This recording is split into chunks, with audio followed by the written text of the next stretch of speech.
I bet you they laugh at us, you know? Oh, not just us, but at everyone. Every damned race in the galaxy has to be a sad joke to them. Why? Well, let me ask you something simple first. How do we fight wars? With warriors, right? We and everyone else has their group. Warriors or drones or whatever it is in whatever language they all speak. Now, what is the purpose of a warrior? Doesn't matter if it's one of us or one of the fish or bugs or anyone else. Our purpose is to fight with honor for our people, to not bring shame to those who came before us and trained us, and to make the ones we are fighting for proud. Shame and dishonor are worse than death to us and everyone else out there, except for them. Warriors become warriors for different reasons. Foolish kids wanting glory, fathers to protect families, or hell in the bugs. It's quite literally in their genes. But it all comes down to the same thing. We fight with whatever weapons we have for pride and honor in the hopes that we can see our enemies as nothing but corpses in front of us. We fight to prove that we are better than all others, but not them. You know what they call them? The people that fight for them? It's a word that no one else in the galaxy has. Soldiers. They don't have warriors. Even if some of those soldiers think of themselves as being like warriors, they aren't. Now everyone, what is the difference between a warrior and a soldier? Don't know? I don't blame you. It's a pretty alien concept to us. A soldier fights to win. Sounds stupidly obvious, doesn't it? But it's a lot more subtle than you think. They don't fight for honor or glory or to protect people. That may be why they became soldiers in the first place, but that's not why they are soldiers. It's because it's their job. A job, like an engineer or a business owner or a cook. They will do their job to the best of their ability, and they will use any means at their disposal to ensure that they complete their job and win the battle, and ultimately, the war. They don't need to face their opponent, and in fact, prefer to kill from a distance or even from behind or from the shadows. They don't care about proving that they are superior in combat.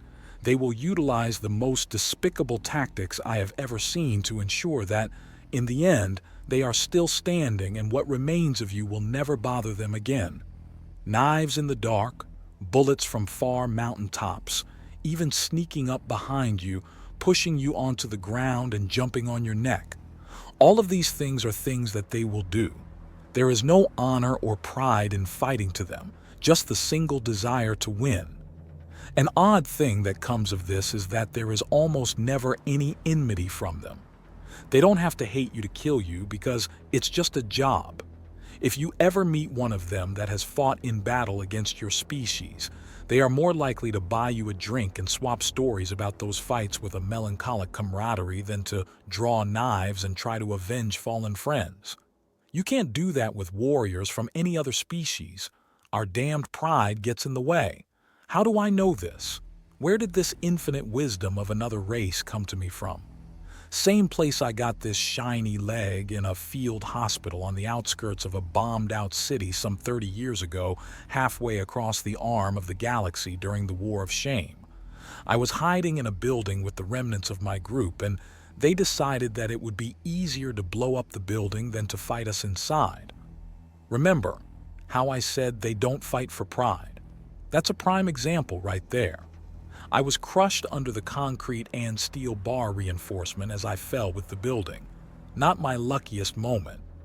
That, however, came immediately after as they got word of a ceasefire for peace talks.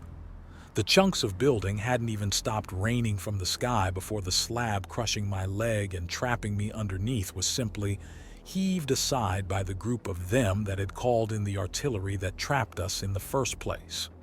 God knows how they did it with their soft little arms, but they grabbed it with their, what do they call them, fingers and just wrenched it off me. Too late to save the pulpy mess of my leg, but fast enough to save the rest of me. I spent 4 months between several hospitals while they took care of me and patched me up before the treaty was signed and we were allowed to go home. The squad that pulled me out, they came to visit me in the hospital and actually apologized to me. Try wrenching an apology out of any warrior in the galaxy, And you'll have a corpse long before you have your apology. They said they wouldn't have called in the artillery if they had known about the ceasefire being that close. After that, they kept visiting me while I was there and even came to see me off when I got released home.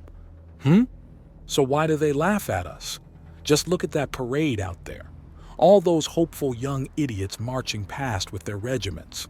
They have been itching their scales off to get back at them for beating us in the war of shame, ready to fight for their personal glory against a foe that couldn't care less. That's why they laugh at us, because we deserve it.